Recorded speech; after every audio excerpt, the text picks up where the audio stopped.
Hola a todos, bienvenidos una vez más a la Escuela de la Visión a través de nuestro canal de YouTube Genezaret TV. Continuamos con la serie ADN y esta vez tocaremos el tema que se llama hablar o callar. ¿Qué hablar y qué callar? Encontraremos el momento, qué decir para tener una comunicación asertiva y no solamente para eso, sino para llevar un mensaje adecuado, que es el mensaje cristocéntrico, que se manifiesta a través de nuestro testimonio. Primeramente quiero leer lo que dice Lucas en el capítulo 12, el versículo 12. Dice, porque el Espíritu Santo les enseñará en ese momento lo que hay que decir. Necesitamos, para lograr esta comunicación asertiva, para lograr dar el mensaje correcto, una estrecha comunión con el Espíritu Santo.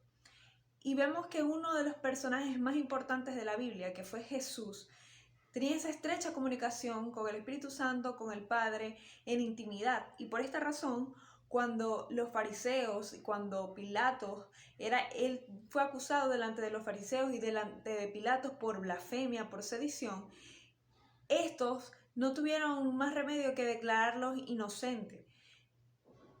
Vemos cómo Jesús fue interrogado por el mismo Pilato, pero salió vencedor ante esas acusaciones porque no cayó en provocaciones.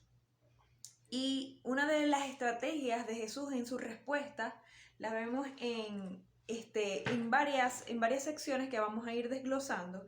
Y una de ellas es identificar el tiempo adecuado para responder.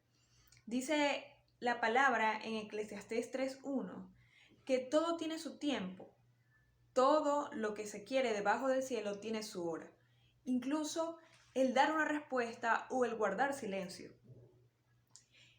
El poder comunicarse asertivamente tiene una gran relación con nuestra relación íntima con el Espíritu Santo, y vemos que Jesús es experto en responder, no solamente en esta ocasión donde los fariseos lo acusaron, sino durante toda su vida y su ministerio. Se pueden ver que Jesús siempre tenía las respuestas exactas a todas las preguntas que se le hacían.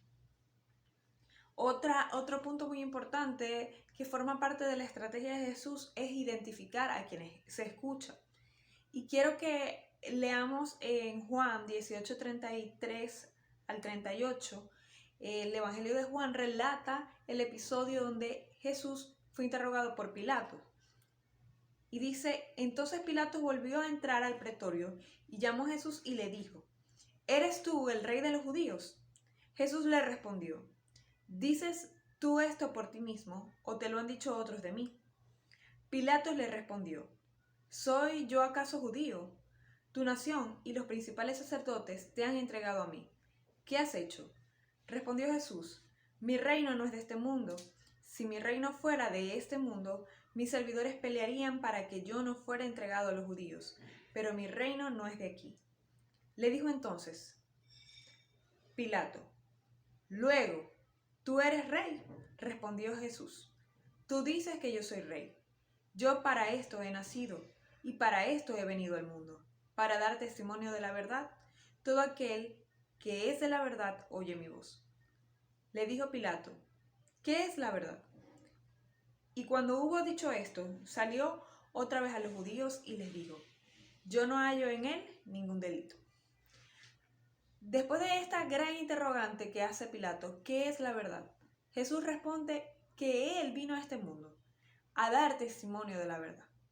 La respuesta de Jesús es que él vino a dar testimonio del Padre Celestial, de su plan de salvación para la humanidad. Pero esto era algo que Pilatos no podía entender, porque si volvemos al punto principal, que es identificar a quien nos está escuchando, tenemos que reconocer quién era Pilatos. Y dice Filón acerca de Pilatos que era un hombre de carácter inflexible y duro, sin ninguna consideración. Más aún, según este escritor de Alejandría, el gobierno de Poncio se caracterizó por su corruptibilidad, robos, violencias, ofensas, brutalidades, condenas continuas sin proceso previo y una crueldad sin límites. Dice la Proverbios que hay dos tipos de receptores del mensaje de salvación. Están los sabios y están los necios. El sabio es conocido como el que teme al Señor y el que hace la voluntad de Dios. Dice Proverbios 9:9, instruye a los sabios y se volverán aún más sabios, enseña a los justos y aprenderán más. Del necio dice que es una persona sin sabiduría, caracterizada por ser guiada por su propia opinión y que no tiene temor de Dios. No respondas a los argumentos absurdos de los necios o te volverás tan necios como ellos. Dice Proverbios 26 del 3 al 4. Conociendo todo esto, examinando a Pilatos, nos damos cuenta que Pilatos no era más que un necio, porque todas sus acciones estaban fuera del temor de Dios y era una persona tremendamente cruel. Esto lo sabía Jesús y por eso daba las respuestas, no negando la verdad, sino manifestando lo que él era y no tomando su posición para creerse superior a Pilatos, aunque él tenía toda la autoridad para ser superior a él y tenía todos los medios para salir de esa condenación en la que querían envolverlo. Pero Jesús sabía muy bien cómo responder de modo que cumpliera su propósito. Esto es muy importante porque es el tercer punto, cuando callamos con propósito. Y un ejemplo más de la vida de Jesús fue el que tuvo con su discípulo Judas, cuando conocía que desde el principio éste robaba de las ofrendas y no solamente robaba, sino que Jesús tenía conocimiento de que Judas lo iba a traicionar. Sin embargo, Jesús no expuso su conducta no porque Jesús quería complacer a Judas o porque quería ser cómplice de él. No, Jesús hizo esto porque no negó la puerta del arrepentimiento para él. Siempre estuvo abierta la puerta de arrepentimiento para Judas. Su destino no estaba trazado con la condena. Y es lo mismo que Jesús hace por toda la humanidad. Nos da muchas oportunidades de arrepentirnos. Y somos nosotros quienes decidimos si tomamos esa oportunidad o no.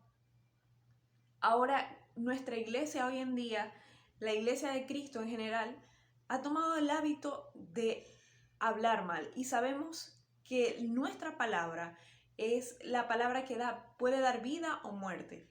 ¿Cuántas veces cuando vemos a nuestros hermanos fallar, los criticamos, hacemos comentarios negativos, en vez de tomar una actitud de oración o una actitud de exhortar en amor, pero no de dañar? Y mi llamado es que no hagamos de estos hábitos que son malos como si fueran algo normal y cotidiano, o como si fuera algo bueno. No, tratemos de seguir el ejemplo de Jesús, de poder tener compasión y misericordia, no siendo cómplices, pero sí exhortando en amor a aquellos que necesitan conducirse de una mejor manera y alejar de su vida el pecado. Otro punto muy importante es que Jesús no solamente cayó en ocasiones, sino que también habló con un propósito.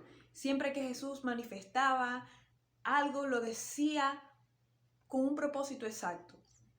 Y una de estas ocasiones fue cuando Jesús murió en la cruz y expuso las 7 palabras que las recopilan los evangelios sinópticos. Y hoy vamos a desglosar esas 7 palabras viendo qué propósito tenía Jesús al decirlas en la cruz. La primera fue para mostrar perdón. En Lucas 23:34 dice: Padre, perdónalos porque no saben lo que hacen. Jesús mostró su infinita misericordia, no solamente para toda la humanidad, sino para aquellos que lo condenaban desde ese lugar donde lo vituperaban, lo ofendían, lo escupían. El Señor pedía misericordia para ellos, mostrando a nosotros una conducta que debemos tomar cuando alguien nos hace daño. Para abrir el camino al cielo. En Lucas 23:43 dice: Jesús respondió: yo te aseguro que hoy estarás conmigo en el paraíso. palabras que se lo dijo al ladrón que murió a su lado, pero que antes de morir reconoció que en Jesús había salvación y había una oportunidad de estar de un mundo mejor, a pesar de que su vida se estaba perdiendo en ese momento, a pesar de que no sabía tal vez a dónde iba a parar su alma, tomó la oportunidad de salvación que representaba el Hijo de Dios que moría a su lado. Y con estas palabras Jesús abrió un camino al cielo. También expuso palabras para proteger. Cuando en Juan 19, del 26 al 27, le dijo a su discípulo Juan: mujer, ahí tienes a tu hijo, hijo, ahí tienes a tu madre. Jesús manifestó su responsabilidad como hijo al poder velar porque su madre tuviera cuidado y protección. Nuestro propósito en el Señor no nos exime de las responsabilidades que tenemos como familiares y con nuestros familiares, con nuestros padres, y Jesús manifestó este ejemplo a través de la cruz para mostrar su humanidad también. En Marcos 15:34 dijo: Dios mío, ¿por qué me has abandonado? Y también manifestó en Mateo 27, en el versículo 46, tengo sed, porque Jesús vivió el sufrimiento de la cruz no como Dios, no tomando su poderío y su majestad para eximirse del dolor, sino lo sufrió como Dios, 100% Dios y 100% hombre, pero cada uno de los sufrimientos lo vivió como humano, para que, como dice su palabra, en todo fue tentado, en todo fue probado, varón de dolores, y por eso Él puede socorrernos a nosotros, porque sabe exactamente lo que se siente sufrir. Y el próximo propósito fue para entregar su propósito cumplido.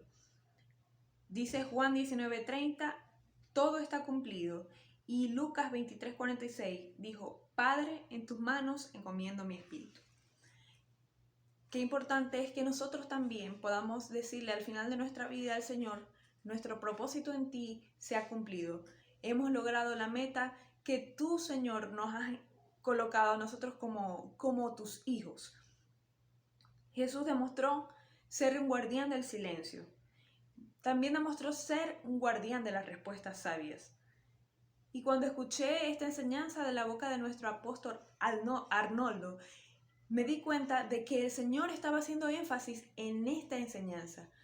Tenemos que ser guardianes del silencio, guardianes de las respuestas sabias, y sobre todo en estos tiempos donde la iglesia está siendo tentada, donde está puesta a prueba a través de todo el mal que se ha multiplicado en este tiempo que vivimos tan duro, pero que cuando el mal se multiplica la gracia de Dios para con sus hijos, se multiplica las ganas de una iglesia de cumplir su propósito, y por esto tenemos que hacer énfasis en hablar lo que conviene y en callar, porque a veces el silencio es la mejor de las respuestas. No me queda más nada que decirles. Firmes y adelantes, huestes de la fe, sin temor alguno que Jesús nos ve. Hago alusión a este himno porque me gusta mucho, porque nos insta a que tengamos fortaleza, una fortaleza que viene del Señor para sobreponernos a estos tiempos y para disfrutar del gozo que no es circunstancial, sino que el gozo viene de parte de Dios de vivir en su presencia. Un gusto saludarlos y un gusto compartir con ustedes esta clase.